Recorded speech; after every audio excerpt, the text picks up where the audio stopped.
Hello and welcome back to the Empowered Homeschooler Podcast. I am your host, Kiana Thomas, and I am delighted to have you join us for another inspiring episode. Today, we're diving into a special feature from this month's issue of the Royal Scholars Chronicle, our very own homeschool magazine dedicated to empowering families through insightful articles, resources, and stories. Stay tuned.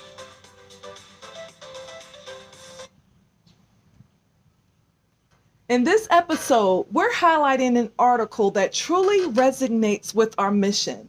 The article is entitled Cultivating a Growth Mindset in Your Homeschool. I love this topic, guys, because as you guys know, again, if you've listened to me, you'll hear me say time and time again, I am a lifelong learner.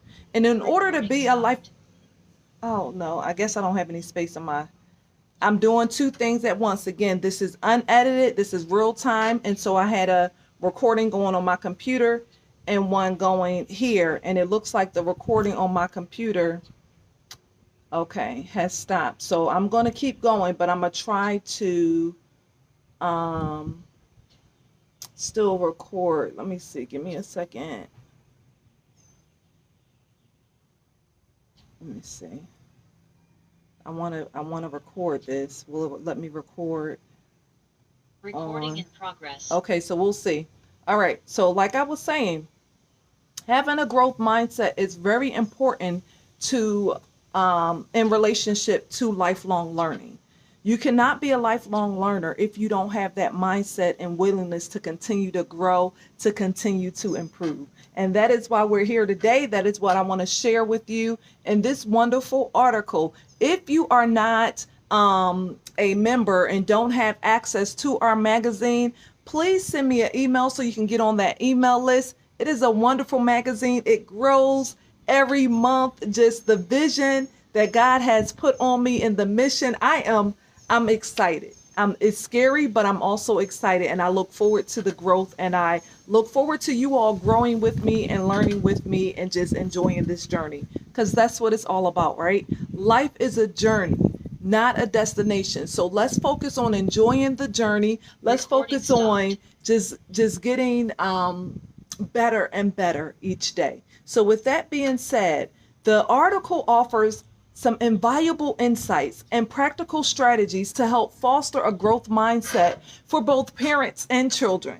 This is what I love about it. Again, we want to help children as well as parents. Parents that are homeschooling, you guys need to be empowered as well. You need to be encouraged and motivated as well so that you can be your best self to give to your children so that they will grow up being productive citizens. All right. This concept is pivotal in creating an environment where learning thrives and challenges are seen as opportunities for growth. Guys, we all have challenges, but don't let those challenges stop you. Those are opportunities for growth. Imagine the concept. Imagine how life would be if everyone looked at challenges as opportunities for growth rather than roadblocks. Excuse me. Okay, so I'm going to summarize the article really quickly. Again, if you are not registered as a member to receive this magazine on a monthly basis, please, guys, send me an email, Royal Scholar without the S, co-op @gmail.com. I'm going to put it in the description below as well, so you'll have that and you'll be able to get access to this amazing magazine. All right. So the article begins by defining what a growth mindset is. Basically, the belief that abilities and intelligences can be developed through dedication and hard work. So again, if there is something that you want to accomplish and achieve, you may not know it today, but through dedication, through hard work, through that working on it daily, day in and day out, by the end of the year, you will become a master at that thing. Because just think about it. Most things people don't really take the time and effort to engross themselves in that concept that they are interested in learning. They like the idea of it And so they may take a class here or there, or they may watch a few YouTube videos here or there, but do they really take the time every day to focus on, if you spent an hour a day, let's say you wanted to learn how to read music and play a musical instrument, and that was your goal for this year. If you spent an hour a day, every day for that year, focusing on that goal, do you think you would accomplish it? I would say yes. I would say yes. Most of us don't do that. We all know those resolutions at the beginning of the year. We all put up those New Year resolutions. And at the end of the day, we fall short maybe a month in, because that dedication, that hard work, and that consistency day in and day out is what winds up holding us up and tripping us up. And those challenges that we know are to come, we allow them to present themselves as roadblocks versus opportunities for growth. All right. So this is what my goal for this article, the purpose of this article, to help us overcome that, to look at things differently so that we can improve our lives and we can make better decisions moving forward. And we can also understand that if we did make mistakes, if something did happen that, let's say, maybe wasn't the intended outcome, it is okay. We can learn from that, we can grow from that, and we can do better with that next time. So with that being said, let's jump into some key strategies from the article. Again, remember, the goal for this is to help cultivate a growth mindset in your homeschool. So strategy number 1, emphasize effort over outcome. Again, are you making an effort to plan and work on this thing, whatever that goal is that you set for yourself every day? So emphasize effort versus outcome. So the outcome is, we want to get 100 or we want to get 90, but are you focusing on the effort to get there? So begin with the end in mind. If you want to get to 90, if you want to get to 100%, what do you have to do on a consistent daily basis that's going to get you and allow you to achieve that goal that you set for yourself at the end? So some examples will be, let's say when your child completes a challenging math problem, let them know, hey, I'm really proud of how you worked through that math problem and you didn't give up, even though it got tough. So this is encouraging them and also acknowledging that things will not always be easy, but it's the fact of the process that you went through that you continue to push through and stay with it, even though it was challenging for you. The second strategy is encourage a love for challenges. Encourage your children to seek out challenges, seek out new things. A few weeks ago, I shared with you guys the new challenge for me, or the new opportunity for me when I was stepping outside of my comfort zone, introducing myself to new people. Again, that was a challenge. So encourage a love for challenges. And now, guys, when I see people, I'm speaking more, I'm more open, more friendly, because again, with me being such a sensitive spirit, I had become a little closed off and reserved if I didn't know you. Now I understand, you know what? It doesn't matter if I know you or not. If I see you and we make eye contact, I'm holding more conversations. And that's what it's all about. Just embracing those challenges, looking forward to challenges, and even seeking out challenges. Excuse me, guys. So teach your children to see challenges, once again, as opportunities to learn and to grow, not roadblocks. This is very important. I would even put that statement on your wall, guys, especially if you know your child has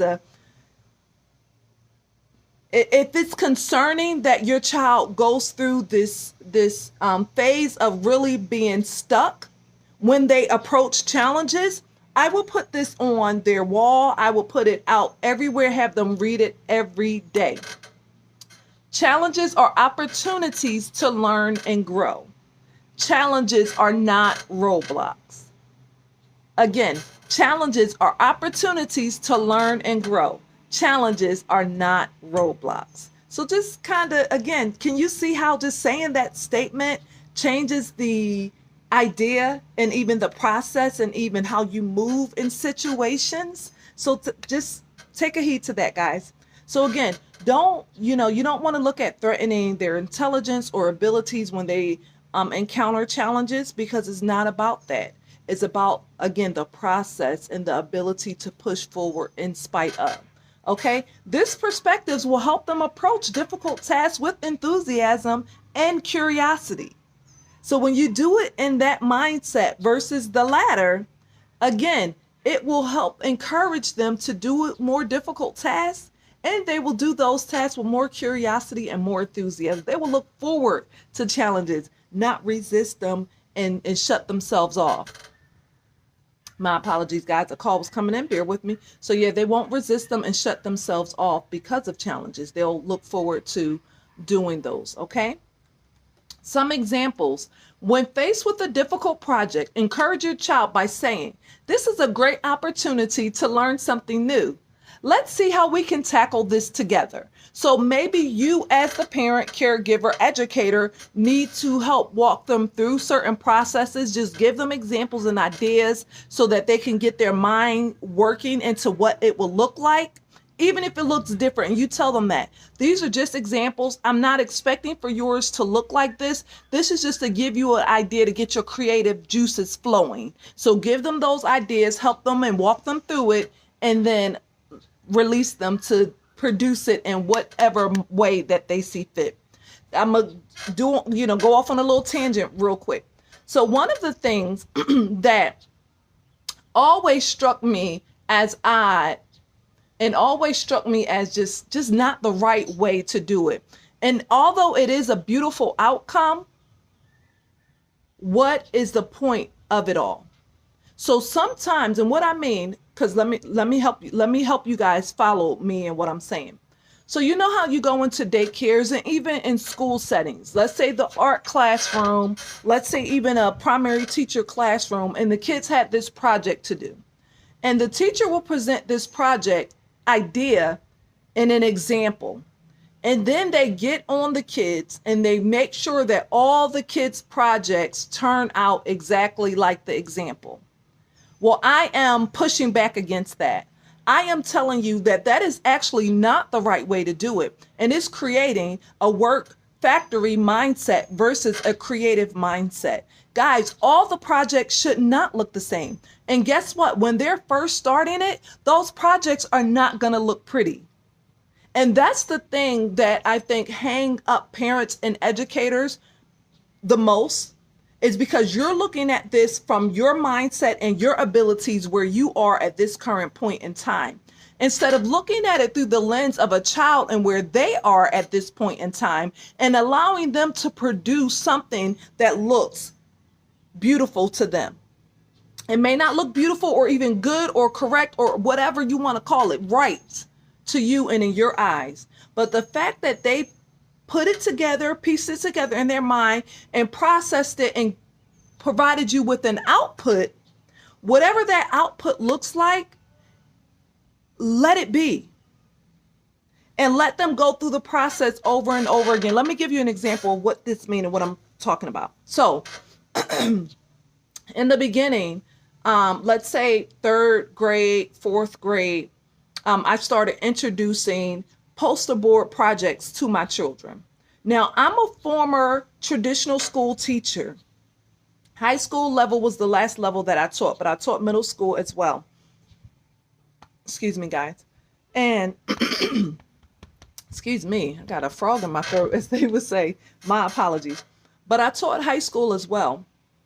And so at this point in high school, you know, your abilities, your dexterity, everything is like much better than middle school and elementary school. So things are produced in a nicer fashion. So when I would produce these or present these poster board projects to my high school students, they would produce a beautifully done project. Just amazing. Just all. So when it was time for me to introduce this to my homeschool children, who are now, you know, they were 7, the youngest was 7, 10, you know, and I'm still at that mindset of what was produced on a high school level. I'm looking at their project and I'm expecting for it to look like that, if I had that mindset. But no, I didn't. I knew, again, I practiced what I preach. So I knew it wasn't going to be pretty. And I had a decision to make. Do I step in and help them do it, basically do it for them? Or do I show them some examples and let them produce what they produce? And I chose the latter. I chose to show them some examples and let them produce what they produce and be okay with the outcome. Because the point is not this beautifully designed project. The point is them grasping the information, producing a product that makes sense to them, and then in turn they can explain it to the general public. Now, over time, it will increase in levels of difficulty, but they have to start somewhere. So I can't expect for them the first time being introduced to this project, having it presented and look like what I was used to my high schoolers doing. So with that being said, the first time they did it, and guys, I'm gonna be honest, sometimes it may be embarrassing, but you have to take yourself out of the equation because it's not you. A lot of times as a homeschooling parent, you're looking at the products that your children produce as a reflection of you. And guess what? It's not. It is them.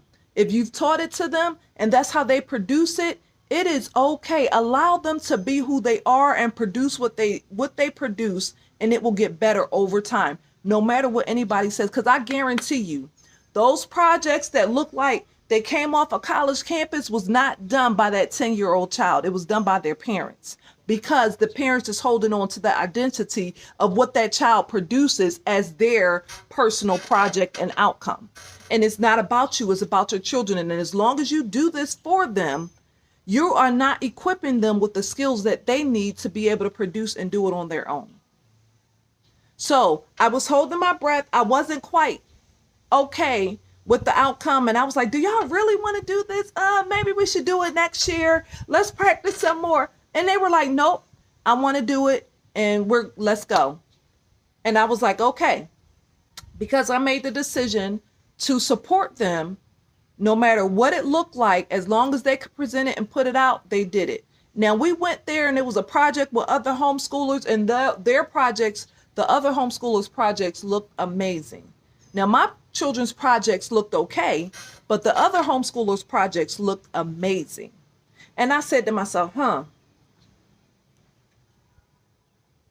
should I have done something different? Am I okay with the decision that I made? And I looked at everything, and at the end of the day, I said, I'm perfectly fine with it. Because at the end of the day, I know it was them that did it. It was them that produced it, and it was them that learned, not me. So whatever that looks like, it's going to be okay. I know that they did it. And guess what? It doesn't matter what anyone else thinks, because this learning is their personal journey.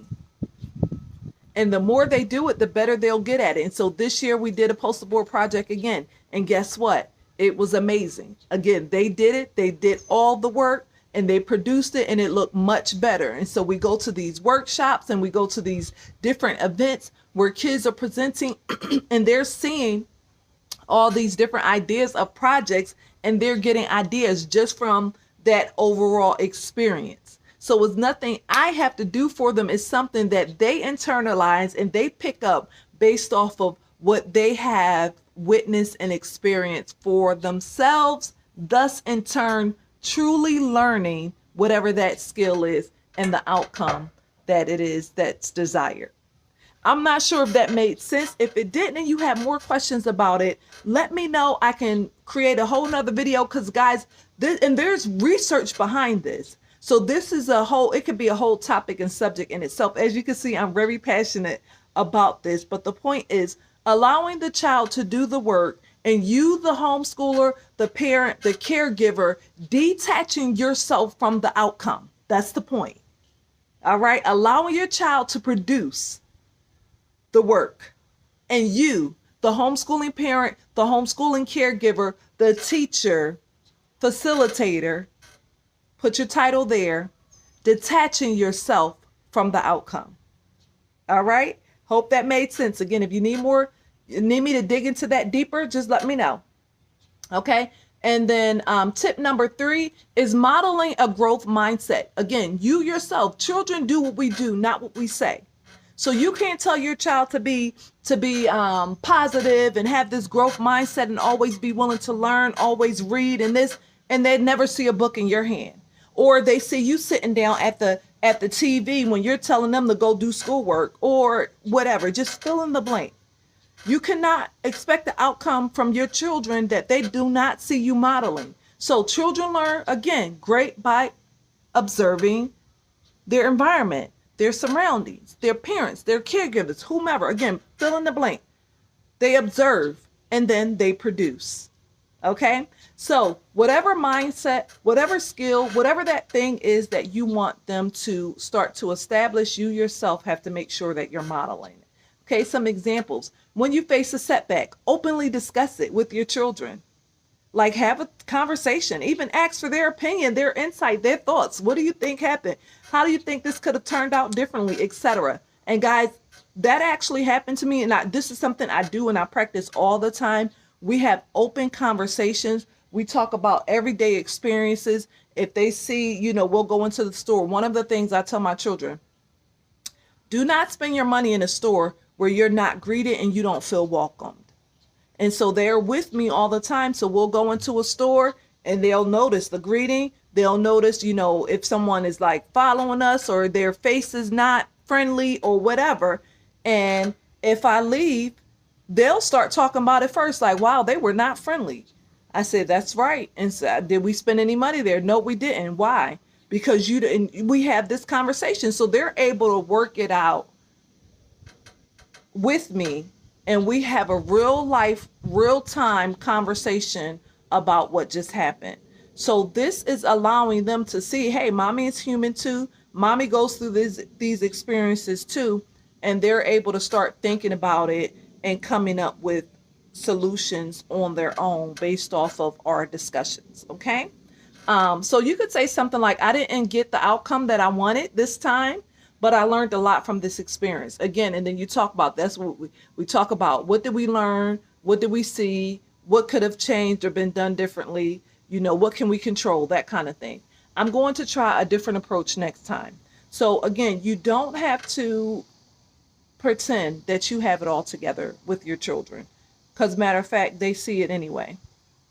And it actually does more damage when they see it and in their little minds. They see the disorder and the stuff going on, but they can't make sense of it and they don't quite understand it. So you're doing them more of a disservice by not talking about it and not dealing with the issues than you are trying to protect them and keep it hidden because they see it anyway.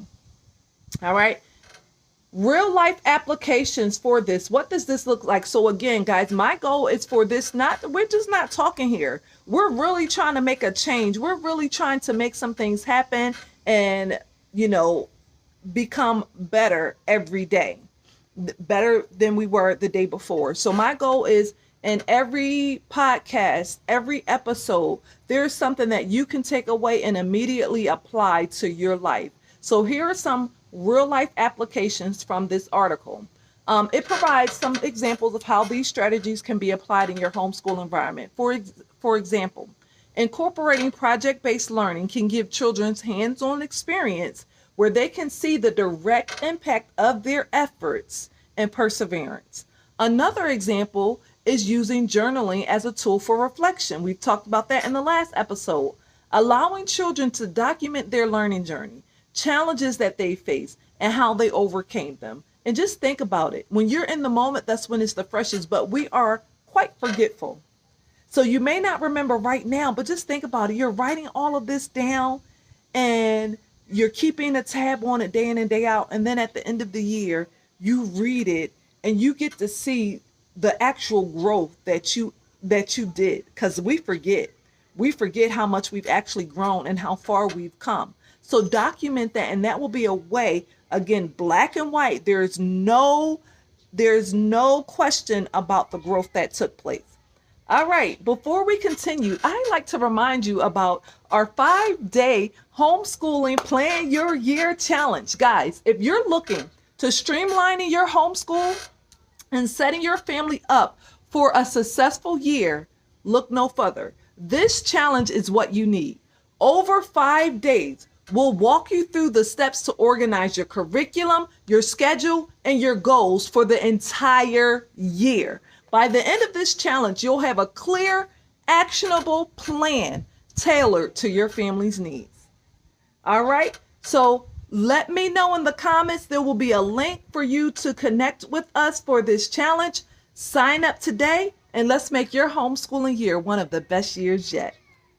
Back to our program. Some quick tips for implementation. Now, let's talk about how you can implement these strategies in your homeschool. Here are 3 practical tips. Create a growth mindset environment. What does that look like? Surround your children with positive affirmations. We've talked about that on our first episode. And reminders that effort leads to improvements. So you want to use posters, use quotes, use daily affirmations, put them all around your house, put them on your phone, put them in their books so that they're seeing this every day. They're internalizing this every day. This week, create a growth mindset corner in your homeschool space with inspirational quotes and affirmations. So it could be a little beanbag chair. You could put posters, do it with your children together and have them help you create posters or find posters on the internet, go on Amazon, whatever, and just make a list or create some affirmations that speak to you and your family and put them in a little corner with their beanbag chair, and that's their affirmation corner.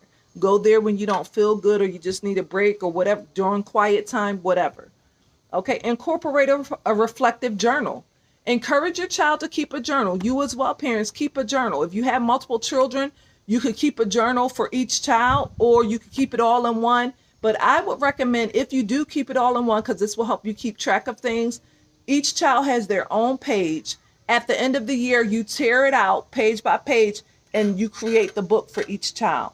This will be a very amazing keepsake for each child and a reflection. So at the end of the year, come the summertime, they can read all about it, what they've done over this past year. An amazing opportunity for them to internalize it, take it all in, and planning for the next year. Okay, so some things you could do for this journal, be intentional. Set aside 10, 15, 20, 30 minutes. Pick a time, again, that works for you and your family, and set aside time at the beginning or the end of each day. Again, what works best for you and your family. And write all about your journal, if it's at the beginning of the day, what you plan to accomplish. And so if you start at the beginning, you'll need to do it at the end so you could, talk about how the day went. So maybe do it at the end of the day so you could just do it once and be done with it. The choice is yours, however.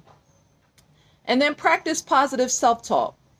I don't know about you, but if you sit, I like to sit quiet. I like to hear myself think. And sometimes I'm sitting there quiet, listening to myself think. And sometimes just out of the blue, a negative thought can come up. It could be about a project that I'm trying to implement and something negative come up. Where did that come from? It's all around us. You don't have to take any effort or time or energy to think negatively. So just as many negative thoughts are in your mind, you have to replace them with positive thoughts. Teach your children to replace those negative thoughts with positive, growth-oriented ones. Help them recognize when they're being self-critical and then guide them into reframing their thoughts. So some action steps for this tip: role play scenarios where your child may feel discouraged. And then practice turning those thoughts into positive, growth-focused statements. All right, guys, your SMART goal for this week. To wrap up, let's set a SMART goal for this week to help you and your children embrace a growth mindset. Again, remember, SMART goal is specific, implement daily growth mindset activities, measurable, encourage in at least one growth mindset each day. Achievable, choose activities that fit into your existing schedule and routine. Relevant, ensure that activities align with your educational goals. And time bound, complete this goal by the end of the week. So here's an example of what that looks like. This week, we will engage in one growth mindset activity each day, including reflective journaling, creating a growth mindset corner, and practicing positive self-talk to foster a growth mindset in our homeschool. You see how it was specific, measurable, time-bound, relevant, exactly to what we're doing right now. All right.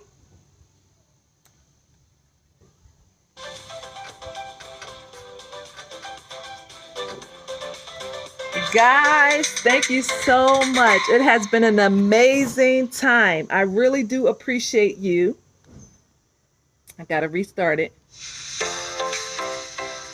I appreciate you joining us. Again, I am your host, Kiana Thomas. Thank you for joining us on this episode of the Empowered Homeschooler Podcast.